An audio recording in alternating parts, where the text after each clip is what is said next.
हुक्मरान जो हो वो अवाम का खादिम हो। हुक्मरान कभी भी बड़े बड़े महलों में ना रहे। जिस मुल्क में लोग भूखे सोते हैं, जिस मुल्क में बच्चे मरते हैं इसलिए कि साफ पीने का पानी नहीं, जिस मुल्क में बेरोजगारों की फौज है आज, जिस मुल्क के अंदर 7 लाख घरों में माएं रोती हैं क्योंकि 7 लाख बच्चे मरते हैं पाकिस्तान में गंदा पानी पीने की वजह से।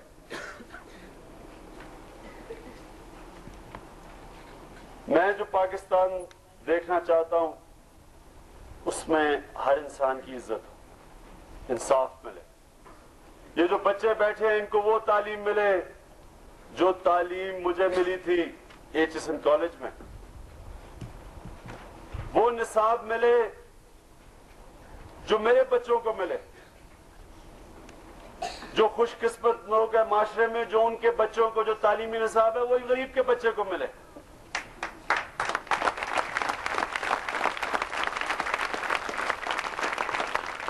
और जो हमारा अदलिया का निजाम है वो इंसानों में फर्क ना करे। आज गरीब के लिए एक इंसाफ का निजाम और अमीर के लिए दूसरा। गरीब चोरी करे तो जेल में, पैसे वाला डाकू, ताकतवर डाकू चोरी करे तो वो तो असेंबलियों में भी पहुंच जाता है।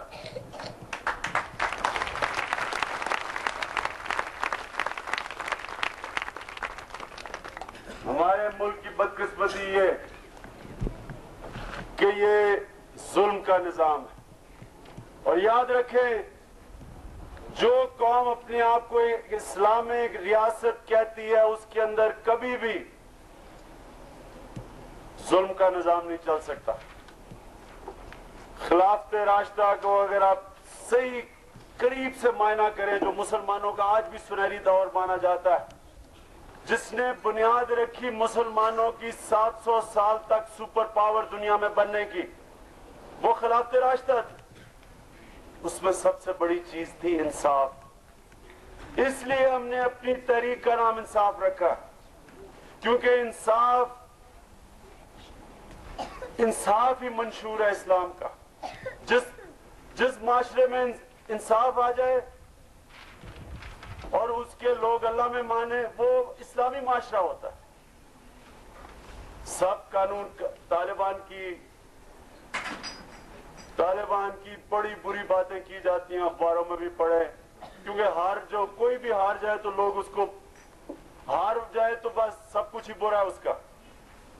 लेकिन जो तालिबान के दुश्मन भी हैं वो भी ये चीज तस्लीम करते हैं कि एक उजड़े हुए अफगानिस्तान में जिधर चोरी, डाका, कत्ल आम था, रिश्वत आम थी, ना इदारे, ना अदलिया, ना पुलिस, उधर तालिबान ने इंसाफ दे के मुकम्मल अमन पैदा कर दिया।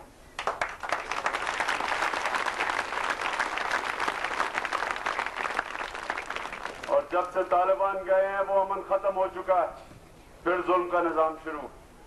तो मैं ये बातें आपको करना चाहता हूं कि इस्लामी माशरा जो हम देखना चाहते हैं वहां इंसाफ हो, कानून की नजर में सब एक हो। कानून वो कानून है ही नहीं जो ताकतवर को नहीं पकड़ सकता। हमारे मुल्क में तो हमारा कानून बेबस है। आप जितना ज्यादा लूटेंगे उतना ही आपको कानून तहफ़्फ़ुज़ देता है, सबूत ही नहीं मिलते।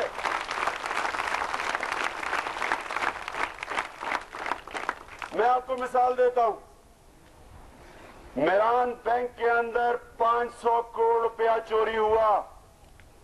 ये छोटे बच्चों को तो अंदाजा भी नहीं लगा सकते कि 500 करोड़ रुपया कितना होता है।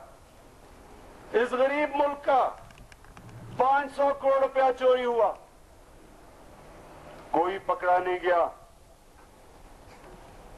सबको पता है किसने पैसा चोरी किया, कोई नहीं पकड़ा गया, क्योंकि जो डाकू थे वो आधे असेंबलियों में बैठे हुए थे, मिनिस्टर थे, बड़े बड़े नाम थे। हमारा कानून पकड़ ही नहीं सका उनको, क्योंकि पाकिस्तान में इंसाफ मिलता नहीं, इंसाफ बिकता है। जिस मुल्क में इंसाफ बिके उधर सिर्फ गरीब लोग जेलों में होते हैं। आप अपनी जेलों में जाके देखिए, पाकिस्तान में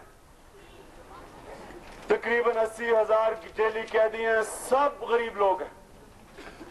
अमीर को हमारा इंसाफ का निजाम पकड़ ही नहीं सकता, इसलिए जुल्म है पाकिस्तान में, इसलिए अल्लाह की बरकत नहीं है इस मुल्क के। मैं अपने सारे दोस्तों को बताता हूं कि इस मुल्क में सबसे ज्यादा नमाजें पढ़ी जाती हैं, रोजे रखे जाते हैं। खाना काबा में आप कभी भी जाएं, सबसे ज्यादा लोग मुसलमान पाकिस्तानी नजर आएंगे, लेकिन अल्लाह की बरकत नहीं मुल्क पे। कभी कहत पड़ जाता है, कभी कुछ हो जाता है, गुलामी करनी पड़ती है, मजबूर है, जालिम का साथ दिया और मजबूर है, कुछ नहीं कर सकते।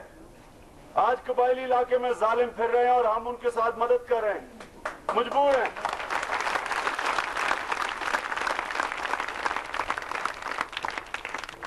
कौम अमेरिका से नफरत करती है और हुकूमत उसके साथ है, क्या वजह है? वजह यह है कि हम आजाद नहीं, और इसको जिल्लत कहते हैं। आज आप हरा पासपोर्ट पाकिस्तान से बाहर लेके जाएं, हरे पासपोर्ट की कोई इज्जत नहीं है। और मैं आपको बता सकता हूं, मैं सारे दुनिया में फिरा हुआ, हरा पासपोर्ट की अलग लाइन में खड़ा कर देते हैं। उन्होंने मेरान बैंक लूटा, जिन्होंने इस मुल्क में गरीब लोगों का खून चूसा, जब वो आपके पास आगे